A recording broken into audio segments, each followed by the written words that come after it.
4:45. Dr. Osheni, are you online? Is our guest lecturer online? Now, Assalamualaikum. Wa alaikum salam wa barakatuh. Are we good to go? Let me check.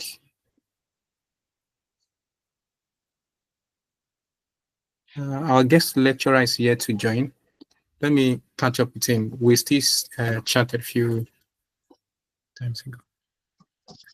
How many minutes are you giving us? Let's do 5 minutes, please. 5 minutes. 5 minutes. Okay.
Okay, our guest lecturer is here. So we're going to start engagement by 4:51, inshallah. 4:50, my apologies, 4:50, inshallah. So our guest lecturer is here. Okay. Please, Dr. Abdulrazak, you can test your mic so that we can verify if you can hear or we can hear you. Okay.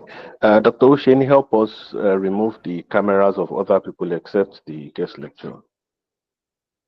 I think there are some people whose camera is on.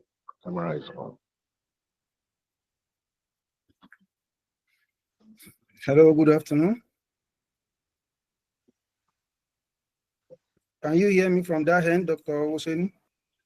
Yes, I can hear you now. Okay. Alhamdulillah. If you are not the guest lecturer, can you switch off your camera? Alhaji Mohammed Soni, can you switch off your camera? I think please? I already did that. Thank you. I think I already did that.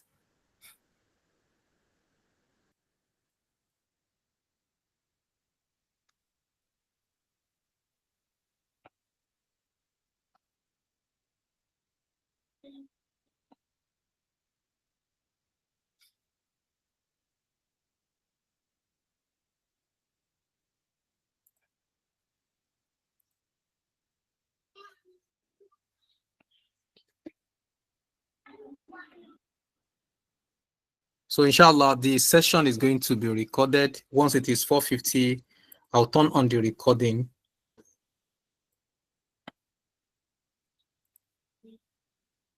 And the session is also being streamed live on YouTube on Corona Welfare Foundation YouTube channel, in case you find that more engaging.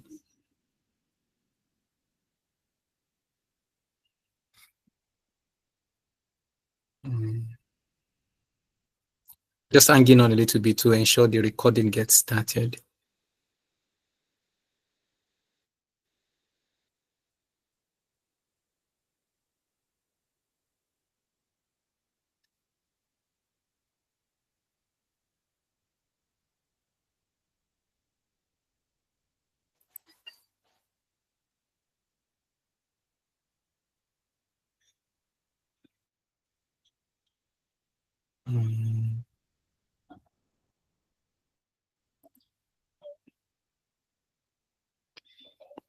Okay.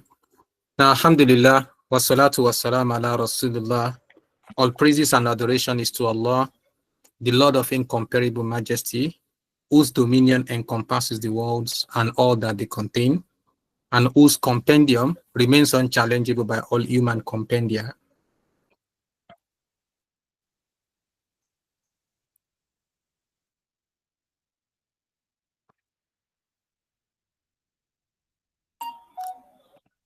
So we beseech Allah in His infinite mercy to bless this session and guide us to a safe understanding and deliberation as we listen to our esteemed lecturer, Dr. Abdulrazak Jima, a senior lecturer in the Department of Finance, University of Ilorin, and he would be taking us through the topic that has been much publicized for about a month now, beyond Treasury bills, embracing non-interest financial instruments.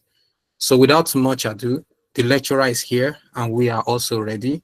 So we can get started. Dr. Abdulrazak Jima, I yield the floor to you, please. Thank you. Good afternoon, the chairman and other listeners on here. As introduced, my name is Dr. Abdrazak Jima from University of Ilorin, Department of Finance. So the topic before me this evening is Beyond Treasury Bills, Embracing Non-Interest Financial Instruments. So before I go into the topic proper, I want to believe that one way or the other, we have all come across the concept of a treasury bill, then the Sharia provision regarding Islamic finance.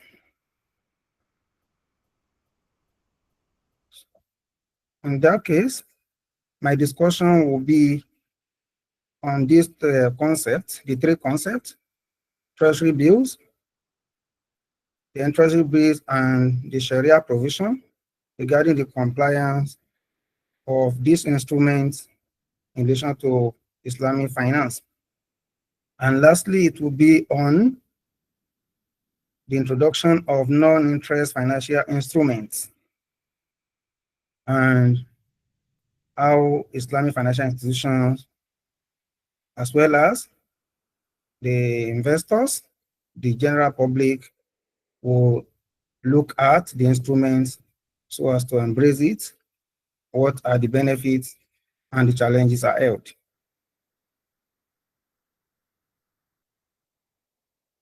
I want to believe I'm on to the listeners. Can you all hear me from that end?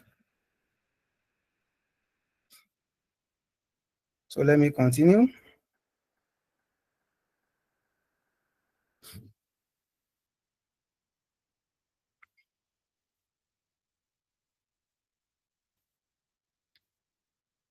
Can you hear me? Yes, I can hear you. And Oh, is the screen moving? okay, okay.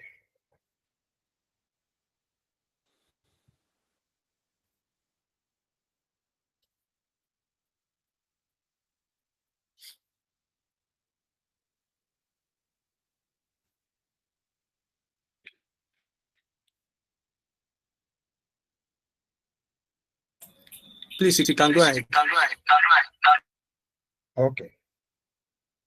So the treasury bills, as an overview, is a short-term government security.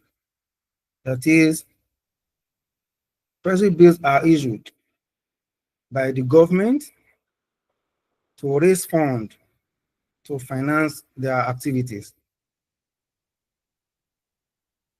That is, investors will have to buy these bills, give money to the government to finance the activities, while they hold on to the bills until maturity. Generally, the bills are issued at discount. That is, investors will have to pay a bit less than the face value of the bill. For example, if the bill is for 1,000 naira as the face value, then the investor can be asked to pay 900 or 950, so that the face value will be higher than what the investor is paying. That is what we mean by the bill being issued at discount.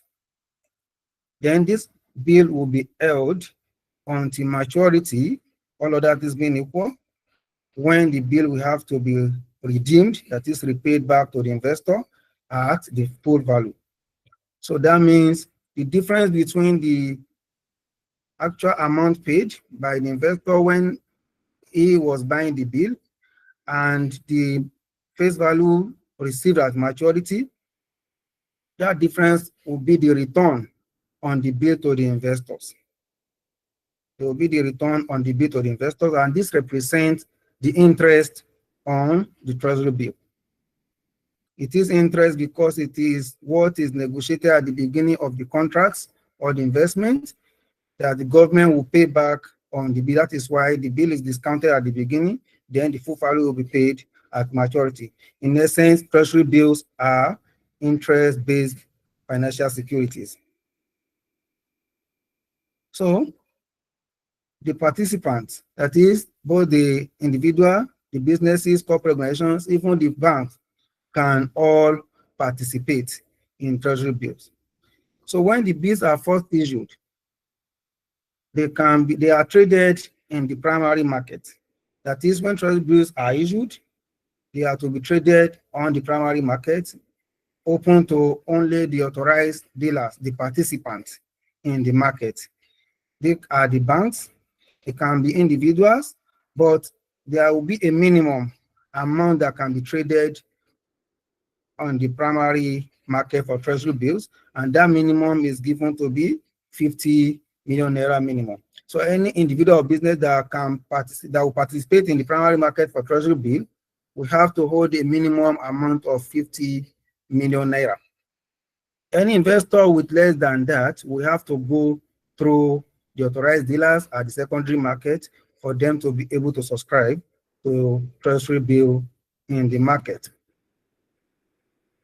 So treasury bills generally can be classified in terms of tenure into three. We have some that are held between the 1 to 90 or 91 days. There is one from 91 to 182 or 181 days, and there's one to 364 days.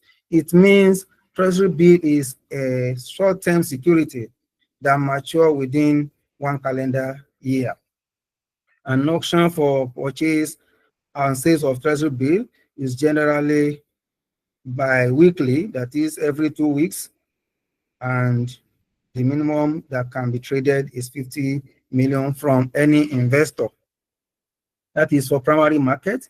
The secondary market, that is when the bills are now being traded, negotiated among different investors, through stockbrokers and the banks and other dealers. That is when we can now trade it with lower amount of money. Any amount from 100,000 can be traded in the first instance. Then any amount of multiple of 10,000 naira can be traded subsequently on the bill. So these are the two markets. Then the price for the treasury bills can be determined in the market, and we have various determinants, among which is the maturity of the bill. If a bill is 1 year maturity, generally it is expected to have a higher price, higher return to the investor, higher price than a 3-month bill. It means that the higher return will compensate for the longer period of locking up the investor's fund on this investment. Another aspect or another determinant of price of treasury bills in the market is the risk involved. We are talking about the risk appetite of these investors. It will influence the price. How? If economy is doing well, generally all those people that invest in high risk investments, securities like debt securities, they will have no problem with it because their return will be higher because they are holding high risk investment. But when the market is unstable, then people can now seek risk-free or low-risk investment opportunity like treasury bills. So that is that about the determinant of, then the benefits. The benefit of treasury bills, the first number one benefit of treasury bills is the safety, because generally treasury bills is treated as risk-free. That is, no risk is attached because it is issued on the full credit and faith of the government. So it is believed that government is continuum, and all of that things being equal, interest and as well as the normal principal amount invested on treasury bills will be repaid at maturity. Another benefit of treasury bill is the easy divestment opportunity. That is, the bill is being traded on secondary market, it can be negotiated anytime. It means if an investor decides to divest from holding his investment in treasury bill, he can always approach the market at any time and dispose of his or her investment. Another point is the predictability of the returns. From the onset, one can actually determine what the return will be on treasury bill investment, because by the time the price is quoted, the bill is issued, you know what you are paying and you know what you are expecting from such investment. So that is what made the returns on a treasury bill predictable. Then flexibility of the tenure of the bills. Like I've said, investors are free to choose from different maturity or tenure, maybe 90 days, 182 or 364 days, 364 days, sorry, it's 364 days, because it will be less than a year. Then the regular source of income. Lastly, is this a regular source of income? Because an investor can always take it as a regular source of income. When you hold investment in bill, anytime you need money, you can dispose, you can reinvest in the bill, you can hold it for 3 months, dispose, make your profits, make your return, then invest again for another 3 months, and then you get your return. So it can be made a regular source of income. So these are the benefits of treasury bills for investors. But what about the bank that invest in treasury bill, or they serve as a participant in the market for treasury bills? Generally, what the bank needs by investing or participating in treasury bill market is to maintain adequate liquidity, to ensure that they are always liquid. You know, bank needs to be liquid anytime so as to be in business. Liquidity issue can result on a run on the bank. Bank crisis even can lead to insolvency of the bank. No bank can survive even in the short run without adequate liquidity. So in order to maintain liquidity for the bank, generally bank will maintain certain assets, certain cash in cash form, in raw form. Certain amount of their deposit will be in cash, in raw cash, while certain some amount, a portion of their deposit liability will have to be kept in other liquid form, liquid asset like short-term security, such as these treasury bills. So without adequate liquidity, the bank cannot operate profitably. They cannot even survive. So they have to maintain liquidity.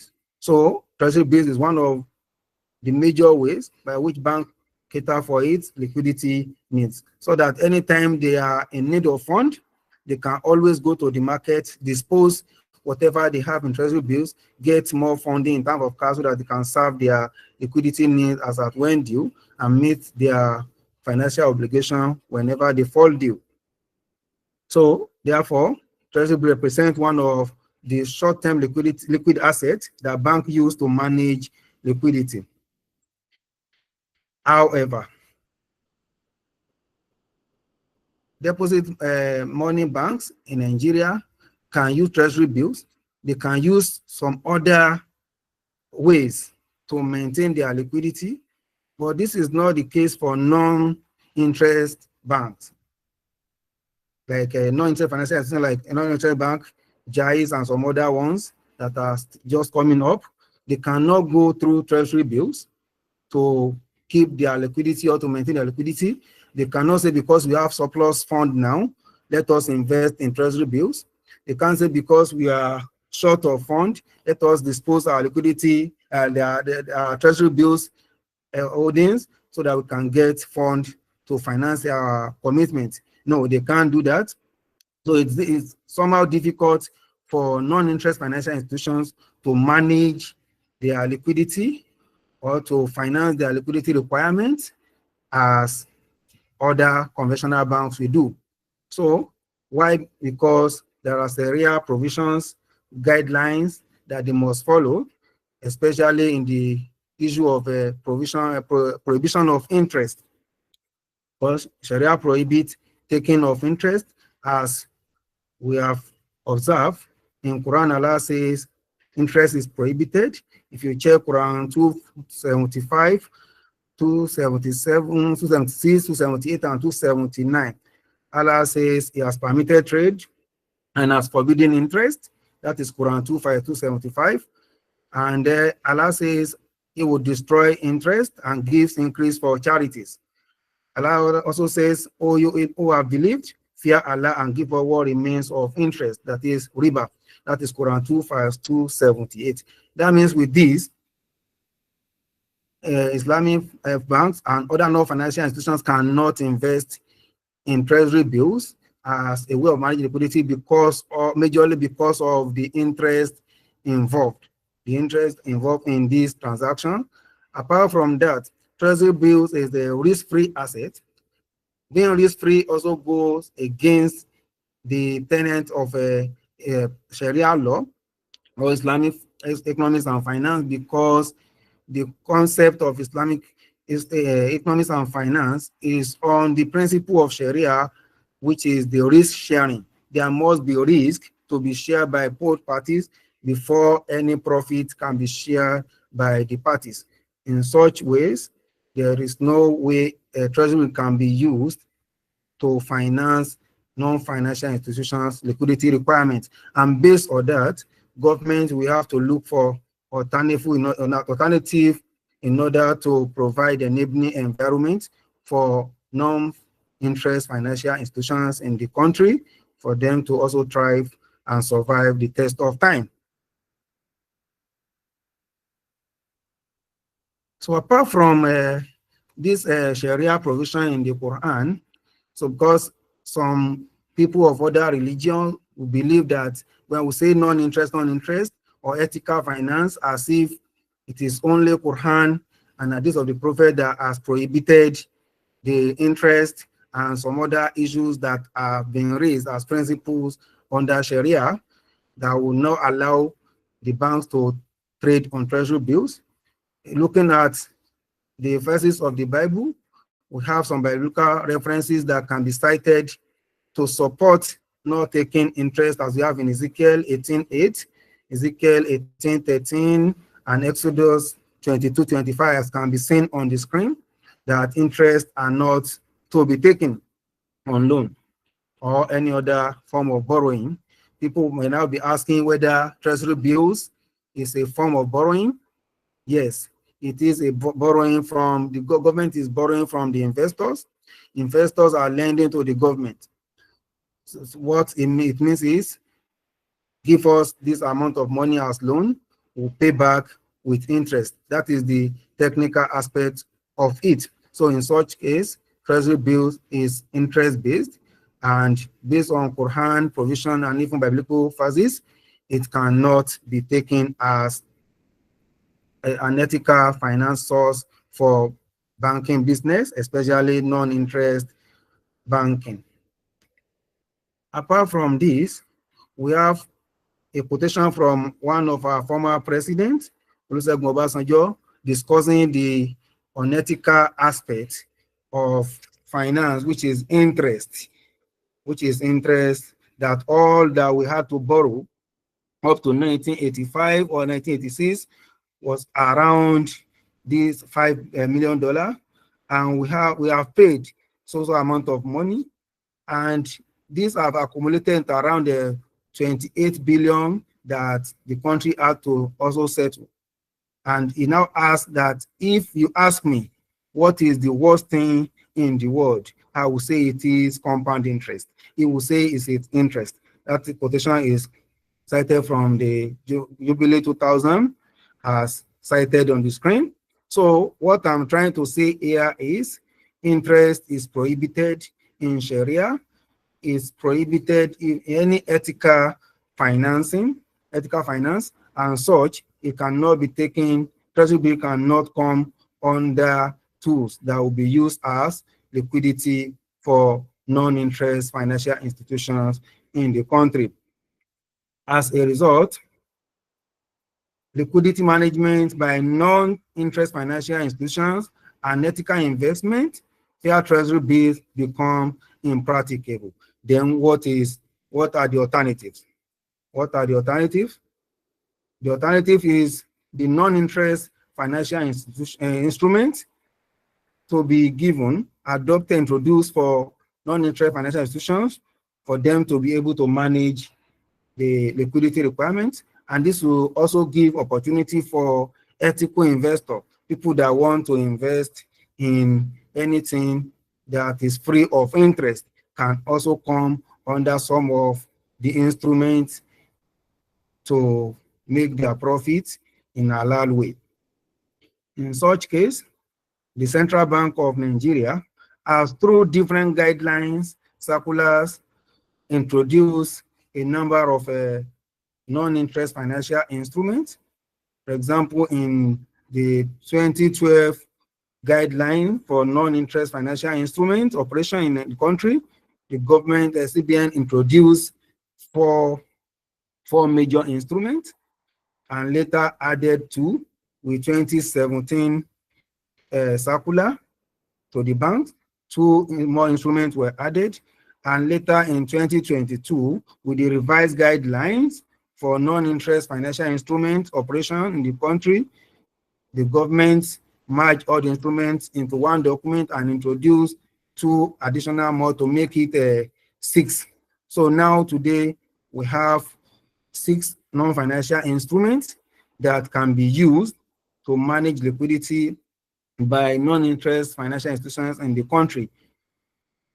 And these are listed as the first one, the CBN Safe Custody Account, CBN Non-Interest Note, CBN Non-Interest Asset-Backed Securities, CBN Non-Interest Special Bills, intraday facilities, and funding for liquidity facilities. All of these will be discussed one after the other in the subsequent slides.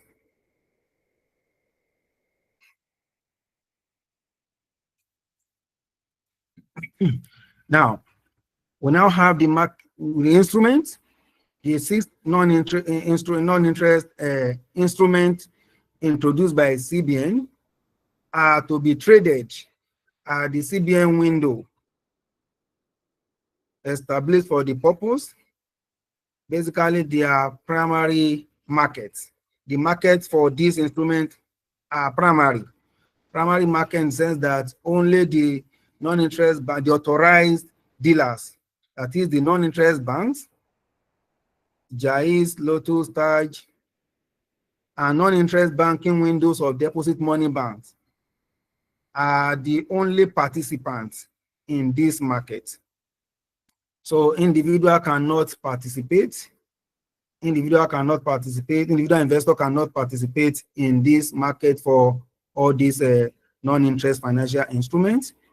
And any other banks, any other bank, any deposit money bank that is not in line with a non-interest financial institution, non-interest banking, cannot participate. If they want to participate, they will have to apply to the central bank to grant them the license for operating non-interest banking window.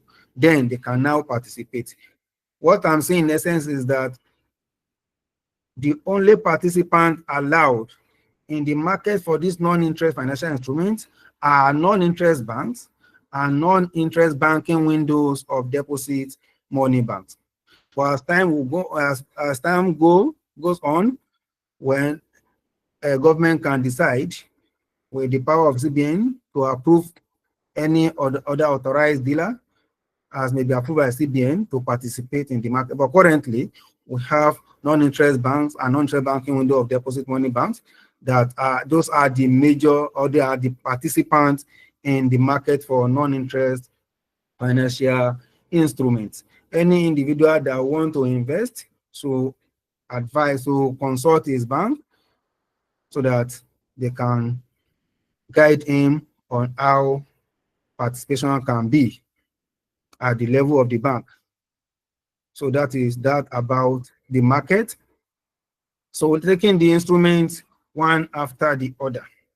The first one is the safe custody account, CSCA. This instrument is introduced in form of Al-Wadi'a contract, that is a bailment, or what we call a safe custody instrument. Here, a non-interest financial institution will place a surplus fund with the central bank. That is, Jais, for example, if he has surplus fund of minimum of 100 million naira, the bank can take it to central bank and put it in an account with the CBN as a form of safekeeping.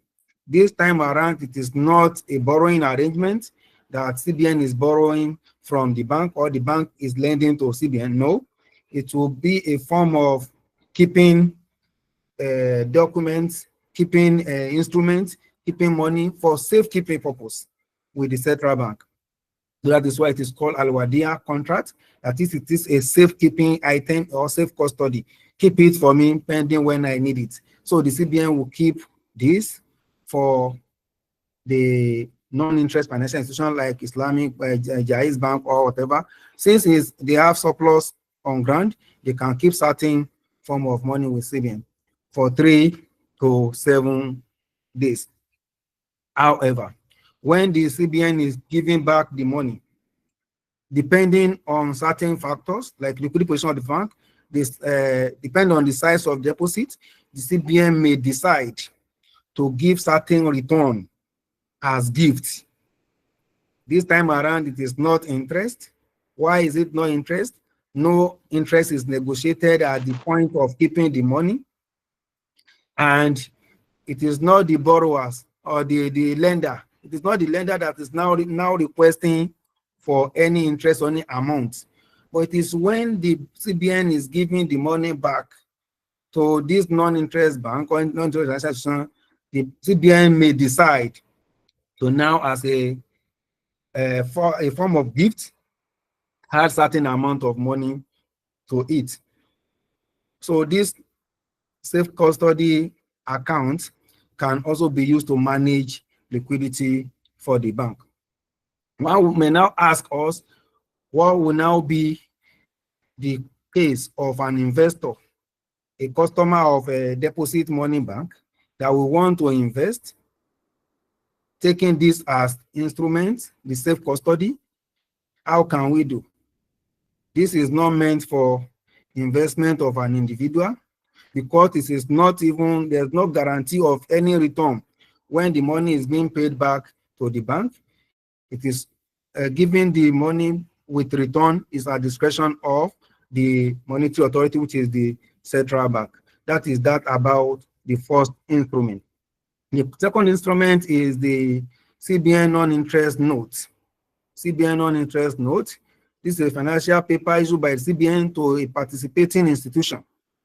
It is an evidence of interest-free loan between CBN, that is the borrower, and the participating institution, the lender.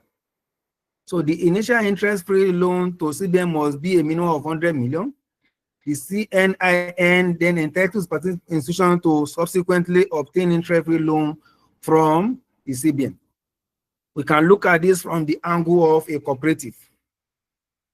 If you are a member of cooperative society, you will be saving with the cooperative.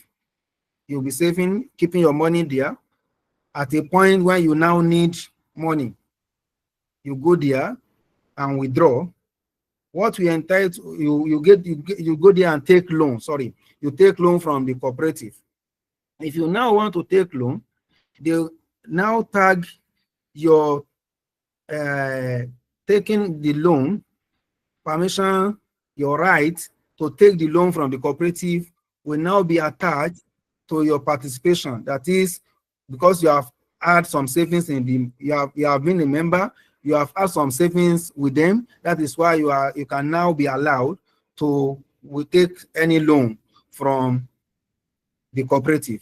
The same way this non-interest note, it works in the sense that first, a participating bank or institution must first lend some money to central bank, minimum of 100 million. It means when you are surplus as a bank, you have surplus fund, you can decide to lend some amount, minimum of 100 million to the central bank initially. When you now lend this, the bank will issue the note. I mean, the central bank will issue the note. This non-interest note that CBN will issue, it is just an evidence that the bank has borrowed from the financial institution. That is, CBN has borrowed from this non-interest bank. So that means that money is kept with them, no interest, is free interest loan. But this loan that the CBN has borrowed from the non-interest bank will now entitle the non-interest bank or institution to loan anytime it needs the loan within 12 months of the first of the borrowing that the CBN borrowed from the bank. So this non-interest bank can now access the CBN at any time to collect loan anytime within 12 months, because he has also participated by giving the initial loan to CBN. CBN is just taking this as a measure of liquidity for the banks. So such interest-free loan can be taken within 12 months after the maturity of the initial interest-free loan to the CBN. Issuers of such interest-free loan by the CBN shall be subject to liquidity needs of the participating bank. That is, the CBN will have to assess whether the bank actually needs liquidity before they can agree to give such loan to non-interest financial institution. So in essence, the participation allow the bank to get more interest loan from CBN to meet their needs. That is that about the second instrument, which is the CBN non-interest note. The third one, that is number 3, CBN non-interest asset-backed securities. This is this takes the form of a sukuk instrument. Generally, I want to believe that we have heard about sukuk nationally, internationally, from different countries. We have organizations, institutions that invest in sukuk issuance. When a body or a country issues sukuk to finance certain projects, different organizations, financial institutions also apply and they partake in the holding of such sukuk. Such can also happen in the country. The CBN can get itself involved in investing in sukuk of other multilateral institutions, maybe from other countries. The CBN can participate. So the holding of CBN, that is the stake that CBN is holding there, CBN can now offer its stake to different banks, different non-interest financial institutions to partake. So these non-interest financial institutions can also partake by the auction. In the auction of the CBN will auction some of its interest in this sukuk that he has acquired internationally. CBN will offer it, will auction it to those that are interested among the participating financial institutions. So they can now buy some of this, and the CBN will now issue a certificate to evidence that. This one is also to ensure that adequate liquidity is maintained with the bank. CBN invests in Islamic financial certificate issued, and a part of CBN interest in the sukuk will then be auctioned to participating bank. This is done by way of the CNI ABS. The duration of this will be based on the duration of the underlying asset, that is the sukuk, and so on and so forth. Then when the return comes, that is from the international institution, from the sukuk and the multilateral organizations, then when the return comes, the CBN receives the return, then it will now, this return will be shared among the participating institutions.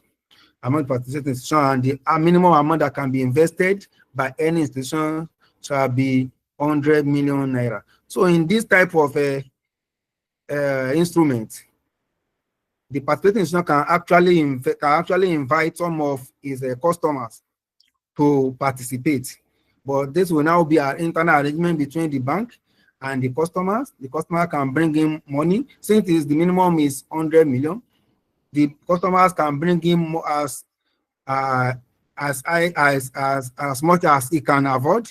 Then the bank will invest. So when the return comes, the CBN settles the bank, and the bank can also settle its various customers as return. So this is earnings from investment, not interest on loan. So that is that about the third instrument. And the fourth one, this one look like the non-interest note. There's an additional given on non-interest note. The difference between this one and the non-interest note is that the first loan that the CBN will take from the institution will be from the reserve requirement that the bank is keeping with CBN. From this reserve requirement, the CBN will obtain the loan. So unlike in the non-interest note, that the bank will have to deposit the interest-free loan with CBN from its deposit liability, the amount that the CBN will take now in this special bill, it will be from its reserve requirement, from the reserve requirement of the bank. So based on this, the bank will now be able to access interest-free loan from CBN that will be equal to 1/3 of the tenure of the initial loan. That is the loan that the CBN has taken from the bank. If it's for 6 months, for example, if it's for 6 months, that is now the money is withdrawn from the reserve requirement of the participating institution. So anytime this bank need loan, it will be calculated to be 1/3 of the tenure of this initial loan to CBN, and that is how this instrument operates. That is number 4. The fifth one, that is the intraday facility, IDF. This one has to do with meeting the liquidity requirements of a bank in a day, within a business day. Maybe, for example, from morning to the evening to closing hour of the business, the bank has shortage of cash, shortage of liquidity. It can actually approach the CBN to get the funding to meet that daily shortage of cash for just one business day. IDF is negotiated to avoid the gridlock on the settlement system. That is, it is meant for smooth settlement of the interbanks and payment obligation within a day. And the money is to be provided on the same day of request. If on Monday morning, the bank requests from CBN to get IDF for that particular Monday, that money will be collected that day and it will be settled back to CBN on that same day. So that means before they can even apply for the loan, the bank must have given assurance that they are going to pay the money back before the end of that business day. But CBN will require some collateral in form of maybe sukuk certificates and some other certificates that have already been given by CBN on several other instruments. So they can deposit that with CBN so that because they can get these intraday facilities from the central bank. So it's also been noted that this collateral value should be at 120% of the loan required. So that is for the fifth one. And lastly, the sixth instrument is the funding for liquidity facility, FFLF. This one is a bit higher in terms of arrangement than the fifth one. Is also a form of short-term or daily form of finance for liquidity requirement of the bank, but this one can extend to the next day. It is an overnight facility. That is, it can be from day one to the next business day. So before they can repay, it means that any IDF that cannot be repaid at the end of the first that business day can be transformed into funding for liquidity facilities. So these are the six major instruments. They are the six instruments that have been developed by the Central Bank of Nigeria to facilitate liquidity management of non-interest financial institutions, especially Islamic banks in the country. So apart from this, the six that we have discussed, what prospects or what are the benefits that the general public, the investors, the bank customers can get from having these non-interest financial instruments with non-interest bank in terms of liquidity management. For example, the first one, the safekeeping safe custody account, the CBN safe custody account, and the CBN non-interest note. They are majorly to guarantee liquidity of the bank. So when the banks are liquid, then it benefits the general public because the safety and stability of deposits will be there. There won't be any panic or there won't be any loss of confidence in terms of whether the bank will default in meeting their obligation when they fall due. So apart from that, the CNI ABS, that is the asset-backed security,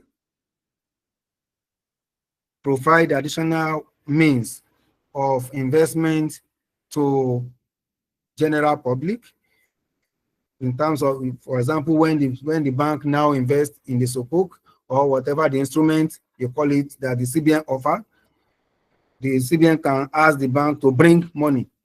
So when the bank is not even informed, they can ask them, some of their customers that want to invest, collect the money and invest it. When the return comes, they just credit the account of various customers with such a return. So it provides an opportunity for ethical investment for the customers or the general public. Then the intraday facility, as well as the fund for liquidity facility, they also provide liquidity cover for the banks and ensure safety of the money for the customers and investors. So these are the prospects for the banking public, the customers, the general public in these non-interest financial instruments. Next. So with this, we can conclude that non-interest financial instrument provides sustainable pathway for effective liquidity management in non-interest financial institutions and simultaneously broaden investment opportunities for the banking public, especially the customers of non-interest financial institutions in the country. So these innovations, that is the introduction of these non-interest financial instruments, allow both the institutions and investing public to look beyond treasury bills as interest-based facilities to more ethical financial instruments in the country. Thank you for listening.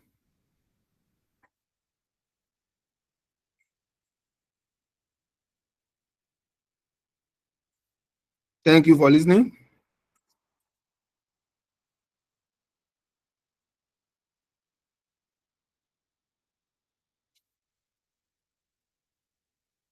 Alhamdulillah. Wassalatu wassalamu rasulillah. Jazakumullah khairan for your lovely presentation. So I think at this point, people have listened with rapt attention, I suppose, and it will be good now to take questions or contributions as may be necessary from our participants. Please kindly indicate by using the raise of hand icon, and I can just call you so that you can ask your questions or give your contributions.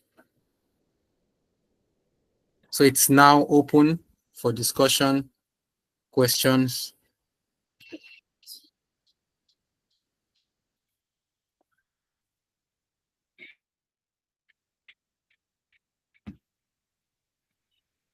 Okay, so while we're waiting for other people to put their thoughts together, so let me raise my own hand.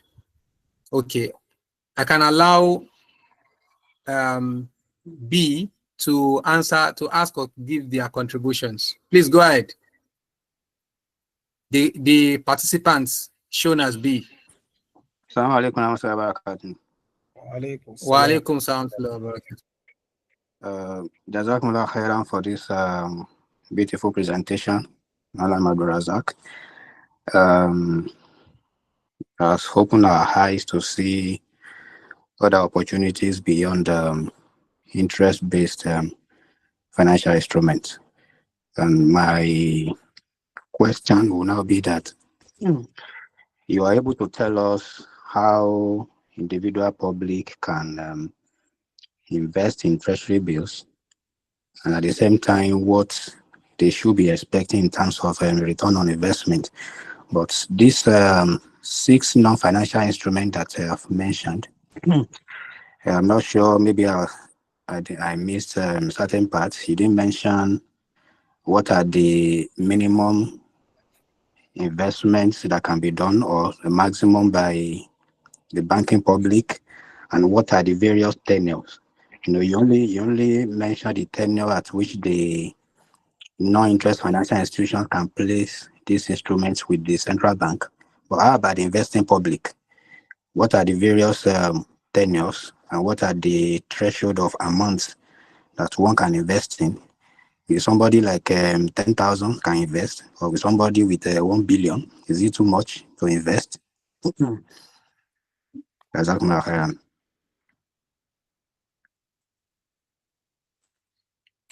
I think we can do it case by case. You can answer his question while we wait for other people to put their thoughts together. Okay. Thank you. And Jazakumullah khairan for the question and observation. And I think if you listen very well to my explanation, especially when I get to the CBN non-interest asset-backed transaction that I cited the case of Sukuk, I said, yes, okay, let me put it this way. Generally, the market for this instrument are still at primary level. That is, the authorized dealers are just the non-interest banks and the non-interest banking window of a commercial bank. And those are the ones that can participate there. However, some of these instruments provide opportunity for individual investors, like the general banking public or the customers of this bank, to invest. And I cited an example of that CBN non-interest asset-backed securities. That when the CBN brings the Sukuk, this interest in Sukuk, and offer it to all these non-interest banks, they are to participate. And they shall bring a minimum of 100 million naira minimum to participate. So that means there is no maximum. The maximum amount would depend on the value of the investment that this the CBN is auctioning. So in that case, a customer can actually approach his bank, since he will not be there to participate, but the bank will participate. Whatever the bank is taking there, bank, for example, has a minimum of 100 million. You as an investor, you have another 100 million, you can add it, make it 200 million, the bank take it to the auction, get the share invest in it. Whenever the profit comes, then the bank will take his share of 100 million, that is the profit on it, and you will also take your share. The bank will not have to disclose at the auction point that one customer is also investing. At the level of the market, it will be as if it is just the bank that is investing, is participating. So CBN will not be asking, or the market, other market participants will not be asking about whether an individual customer is also part of this or not. It is the bank that will know that the money I'm taking to the auction belongs to this number of customers. And when the profit comes, it will be shared among the customers. That is for that one. There are some like this. The first one, the safekeeping, that one, it is meant for the bank to now to keep its liquidity, to manage its liquidity, because there's no guarantee that whenever the bank will collect its loan back from the CBN, the CBN will now give any profit or any gift on it. It will be at the discretion of the CBN to increase what they are returning back to the bank or not. So that's why I said there are some that for now gives opportunity for investors to invest, while some that are just there for now to manage the liquidity of the bank. I think I've answered your question, sir. All right. Jazakumullah khairan for your response. So now we have two or more hands up. Mr. Babatunde. Okay. Good evening. Yes. Okay. Mr. Babatunde, please go ahead. Yeah. Good evening, everyone. I have like two questions. So one is not related with the presentation today. I will ask that, and then there's one that I just want to have a general understanding about. The first one is I wanted you to explain the stake with regards to people who just put money on their account. Maybe they are not really interested in one money or the other, maybe, and then the bank automatically applies interest rate or some interest to it, and then it's shown as your in your bank statement that okay, this also interest has been applied to your bank, your account, based on you left so amount of money for so number of days in a month, and that's it. So I wanted to know how I think it's just general. Most banks just automatically applies whether you requested it or not. Then the other issue is with regards to some of this investment. How do you link it with respect to inflation? Which is, for example, we know that 100,000 naira in 2024 January is not 100,000 in 2024 25 in 2025, and it will not be 100,000 in 2026. So when it comes to the issue of the value of money, how can you actually avoid a situation where you don't actually lose? I believe in the olden days there's nothing like inflation, but now it's a thing we battle about. So how do we actually kind of resolve these issues? Okay, please let's take the question of Mr. Babatunde Hussein. CM, please go ahead, sir.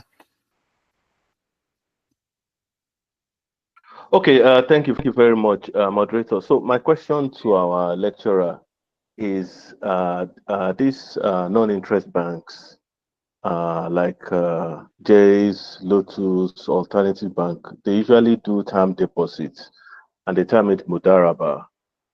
So people place money inside, and after 3 months, 6 months, the same way that treasury bills are outlined, 365 days, 180 days, 30 days, and so on and so forth.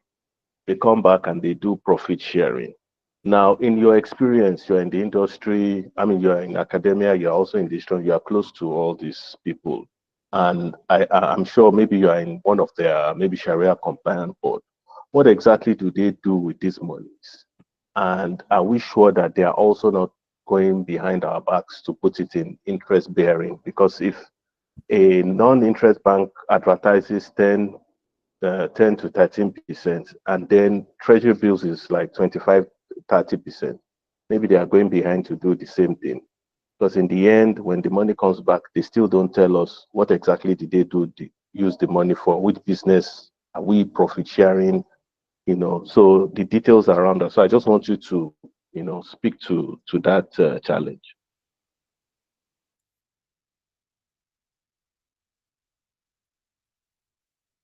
I think you can go ahead now. Those are the two questions we have for now. Okay, sir. Okay, let me start with the first person. Yeah, you ask about inflation. But before the issue of inflation, you talk about something. I think can you please remind me of the first question? The ones that bank will just automatically apply interest to your money. How do you separate it if you're not supposed to take interest in it? Yeah, I want us to first clarify something. The interest that you said they had to your money, is it for the normal conventional bank or Islamic bank? Because like we said, Islamic bank is interest free. Anything that will come to you from there cannot be interest. So it's possible maybe they use your money, depending on the type of account you operate with them. They use your money for one business, and when the profit is made, the profit will be shared to all the investors. That means if you are one of the investors, maybe your account is there in form of a Muraba or Mdaraba account. And when they use the money to make some sales, then the return will be shared among the participants. So if you now receive that kind of money, it is a share of profits on the investment, not an interest being paid to you. So interest is not in tandem with the Islamic financial institutions. We cannot talk about interest when we come to Islamic financial institution, even in Nigeria here. So if you are talking about normal commercial bank, that is, maybe it can be interest, but for Islamic finance, Islamic banks in Nigeria, it can be interest. That's about that. As for inflation, how do we treat inflation when it comes to investment? One good thing about Islamic finance or Islamic banking generally is that we deal with a real asset, real transaction, rather than money. That is why when you apply for funding from the bank, that you want to finance a particular business or project and you need money, the bank will rather finance the project for you instead of giving you money. So we deal with real transaction. So anything that has to do with that has to come in real terms will hardly be affected by inflation rather than the money. If it were to be money, that is bring money, or we give you money, when you are coming back, you now return the money back to us with interest. Yes, actually, if you invest 10,000 naira today and you expect some profit, maybe of 15,000, by the time you calculate it, you can now say, if I earn 15,000 profit, that is enough for me, but not minding the time value of money as you mentioned because of inflation. But if it will be in real time, that is, you invest on a property, as inflation is increasing, inflation is coming and is right, this thing is rising, the price is going up. That means the asset that you are finding, the underlying assets of this investment will also appreciate in value. So the appreciation in value means you also have some higher return when the profit is being shared. So automatically the pressure or inflationary pressure is being taken care of. So that's about that. Then my brother that seek clarification about the purpose or what they actually do with their money. When you put money in deposit and they just return profit to you that they have they have done some business, they've made profit. You don't actually know what business they have done, whether they have even gone behind your back to invest in something that is not halal. Then you now wonder what is going on because you are in the dark. I want to assure you that Islamic banks in Nigeria, as they have levels of what do you call it? Supervision, different levels of supervision. Apart from the corporate board, there is a real board. We call them advisory committee of experts that oversee all transactions that they conduct, all investment they make. So everything must be halal. If at any point in time, by mistake, by error or omission, they engage in something that is even ambiguous, it's not clear whether it's halal or haram, such cannot be declared as profit. They can't share such profit. All those profits will have to be accumulated and taken to charity. So be rest assured that they have some committee that is monitoring their daily activities and everything. Apart from that, CBN also has a board, a committee in charge of Sharia activities that supervise, that ensure oversight, perform oversight function on the activities of Islamic financial institutions in the country. So your money is safe in terms of the activity and All right. investment. So my question is, now that we have this extra financial instruments for the non-interest banking sector, what does it mean for people who now wants to finance big projects? Oftentimes, before you approach the Islamic banks, they are not able to take on big projects as the conventional banks could do. But now with these extra instruments now at their disposal, what does that mean for financing major projects within the country? Thank you. It means there's now more opportunity for them to finance more of higher valued projects. Because, for example, now, like this CNIN, that once they give some money to CBN, they can actually go back and borrow. Because you have borrowed you before, we have lent you some money, amount of money for you before. We need some to finance some project, and we are not liquid enough to do that. So we need this amount of money.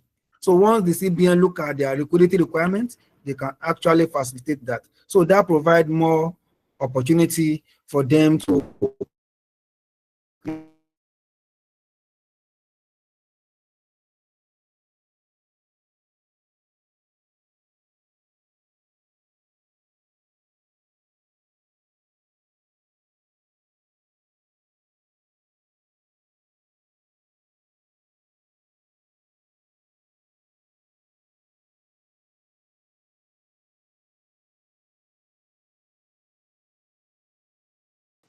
You've been muted, sir.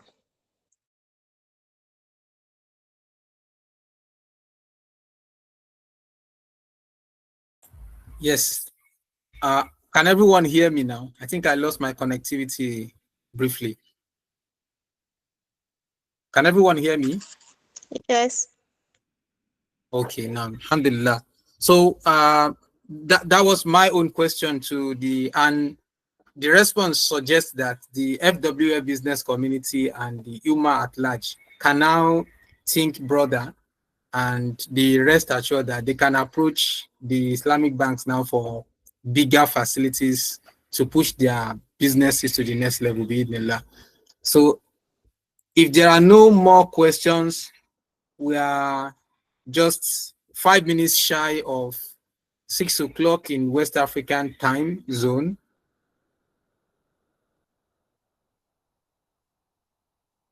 Any further questions or clarifications, contributions? So I think we just see the arrival of Mr. Ibrahim Ahmed, our Honorable BOT Chairman. Any comment from you, sir? Or contributions? Oh, okay. I have Mr. Babatunde. Is that Babatunde Olukotun, if I'm correct? Yes, please go ahead with your question or contributions. I think just the final one. You listed all the 6 different type of investments one can put their hand on. Is there a way we could know the processes of is it to contact the Islamic bank like Jais and Co in order to know what how to go about the investment, or there's a link where one can fully, because just explain what they do, how they use our money. Are you still there? I'm here. Can you hear me? Hello? Dr. Abdulrazak, are you still there? I think we lost Tora briefly. Okay. Hopefully he would join again. Please hold on. I've gotten your question. Hopefully he would join again. I can relate the question back to him. The network, I think, just thrown him out of the meeting.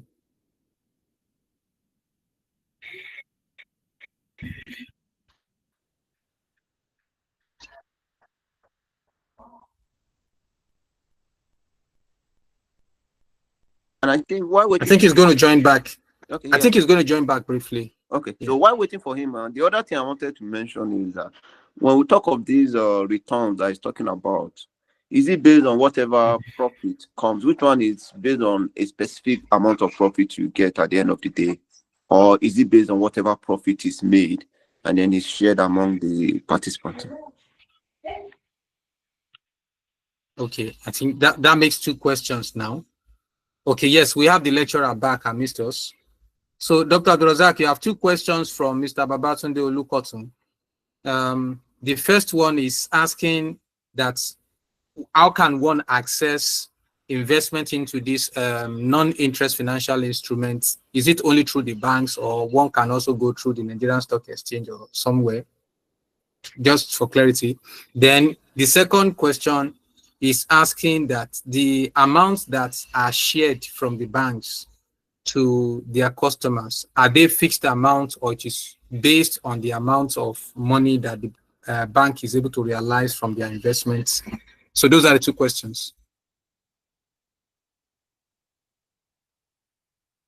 Dr. Abdulrazak, did you get that, please? You can unmute now. You can unmute, Dr. Abdulrazak. You are still muted. Yes.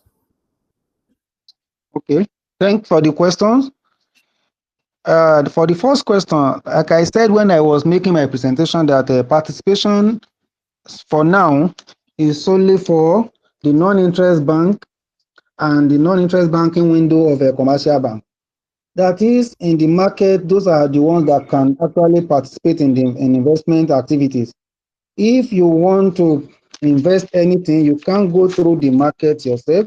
You can only approach your bank. So that is for the first question. Then for the second one. Yes, he was asking that the profits that the banks shared to their customers, are they fixed amounts, or they are based on the profit that the bank realized from their investments? It can be fixed amount. If it's fixed, then it is interest. The rate can be fixed, actually. For example, now, if you and the bank contribute money for this investment, maybe you bring 70%, the bank brings 30%, for example, and you invest. And it is agreed that any profit made will be shared in the ratio of 20 or 70 to 30 or 20 to 80%. That one can be fixed. But the amount of profit cannot be fixed, because it is what is generated as profit that will be shared. If you have now fixed the profit that any time, any day, I have to get 20% of my investment, 10% of my investment, that is interest. But that one cannot be fixed. It is the profit that is coming that you now use the agreed ratio to share. So whatever that comes, if it is 50,000, if it is 100 million, if it is 10 million, that one you now use agreed ratio to calculate it. But you can't fix the profit. Actually, the rate of profit can be fixed. Thank you. All right. So the rate of the profit can be fixed, but the Yeah, profit yeah. amount cannot. So, Miss Alima Totun, go ahead, please. Assalamu alaikum warahmatullah. Wa Thank you, alaikum sir, assalam for wa rahmatullah. thank you for the lecture. So my question is for individuals who are going to be participating from the public, can they come as a group, just like a participation tied to cooperative form, like a cooperative society, so that they can access investment that can power their projects? How can this work? That's number one. Then my second question is for people who are already using the non-interest banks and not the commercial banks, how do we get to know the non-interest banking window so they can benefit from that investment at that period? Thank you. Okay, thank you. For the first question, can investors come as group, maybe like cooperative, to the market? Yes, they can actually come as group, but to their bank. Maybe they have the cooperative has an account with the bank, or even they form maybe a group of them come together in one person's name, or a cooperative account or a group account open for them. Then they can use that to actually invest, but through the bank. They can't go to the market themselves. That is one. Then for the second one, how can we recognize or identify the non-interest banking window of commercial banks? Actually, you have sources of information. You can go online through some of these listed banks. I think Sterling Bank, Stanbic, I think if I'm not mistaken, they both have a non-interest banking window. So when you get to website of some of these banks, you have information about the non-interest banking window. They are available online. You can Google search, you can search through any search engine, then you have some of them. Since we don't have that much numbers of commercial banks in Nigeria, you can actually go through their website so to see what they have to offer. Thank you. All right. So the last question I would want to put forward. So the last question I would want to put forward is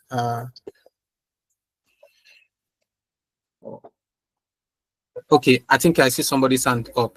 HIB, please go ahead, sir.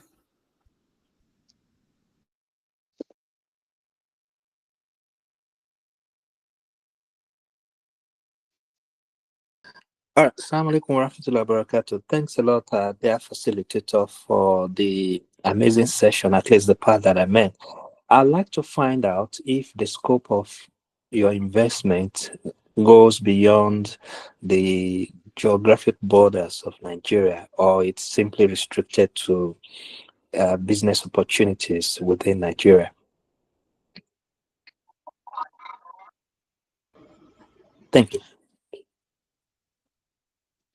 Yeah, thank you, sir. Yes, if business opportunity comes from outside the country, international investors can actually invest. As a matter of fact, a national bank, we have some of these Islamic banks they are still coming up. So some are still on regional basis, like Taj is still on regional base. I think only Jaiz Bank is now operating with a national license, that is, can operate from any part of the country, if I'm not mistaken. So for Jaiz now, I think they have international investors, and also they invest internationally. So actually, opportunity comes both within and outside the country for investment. And when such comes, any customer can be part of it, depending on the deposit side or investment side. Thank you.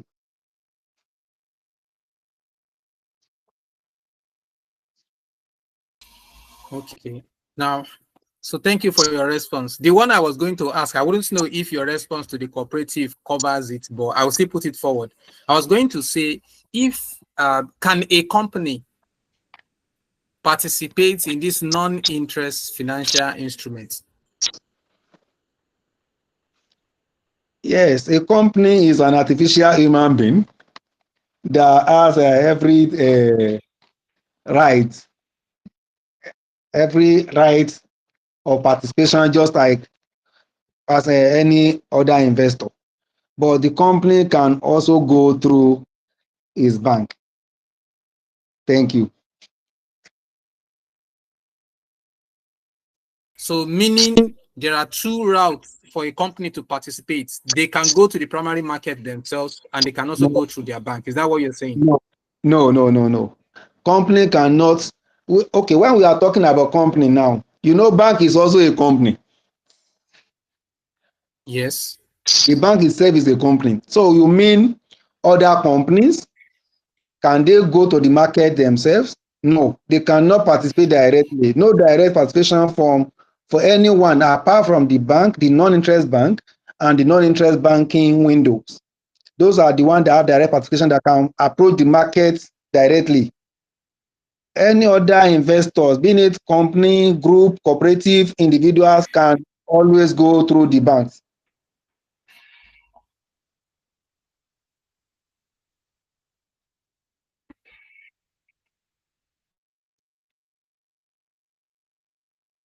Do you get my answer now? Yes, I get it now. All right. So I think it's a good. Oh, okay. One more comment. HIB, go ahead, sir.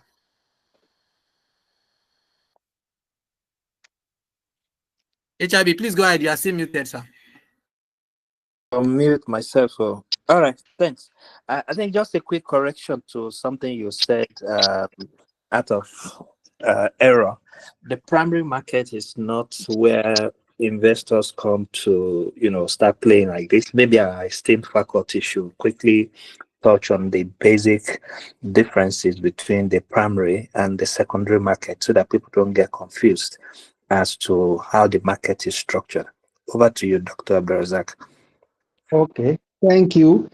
But I don't think I said It investors wasn't can you. go It through wasn't the. you. It was a moderator that made that. Okay.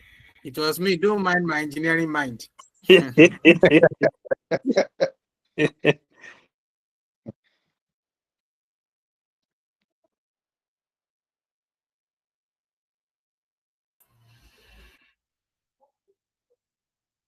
Dr. Abdulrazak, are you saying something? He has just suggested that maybe you.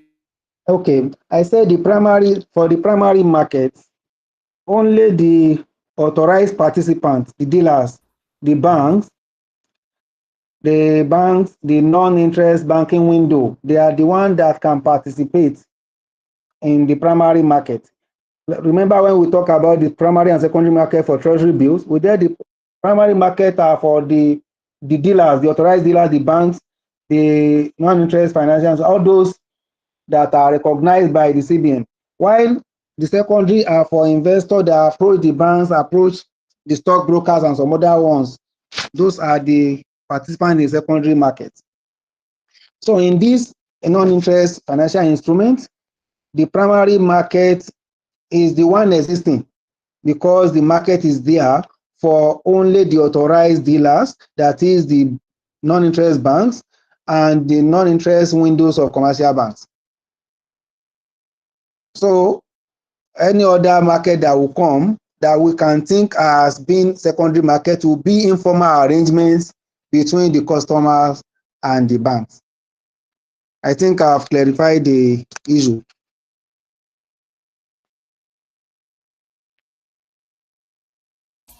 Thank you very much for the clarifications. I think in the absence of any further comments, we are just 5 minutes shy of 15 minutes past 6 o'clock West African time. Jazakumullah khairan to both Dr. Abdulrazak Jima and to all our esteemed participants.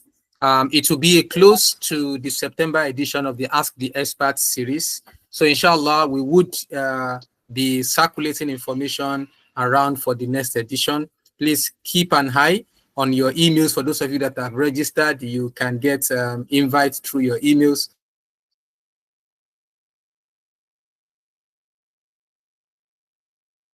You can see our invites for the programs and add through the WhatsApp and other online channels. So Jazakumullah khairan for joining, and we do appreciate your time, and we hope that what you've listened to today will benefit you in here and the hereafter.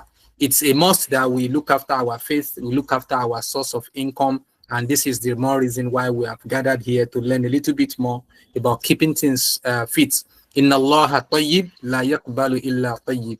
Allah is clean and he does not accept except what is clean. So may Allah purify our source of income and bless what he has granted us of favor. So to this end, we say subhanallahu wa bihamdihi, subhanaka Allahumma wa bihamdik, ashhadu an la ilaha illa anta, astaghfiruka wa atubu ilayk.